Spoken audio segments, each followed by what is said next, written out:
We'll take a little walk here, talk about some storm damage. Got some wind through here. Big stand of pine trees. Some of them got damaged in the wind.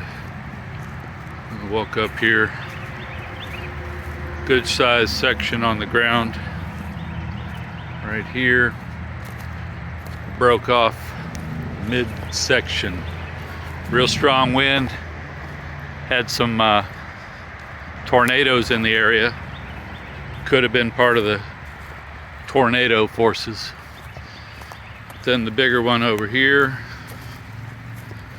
broken off towards the bottom, a couple feet off the ground.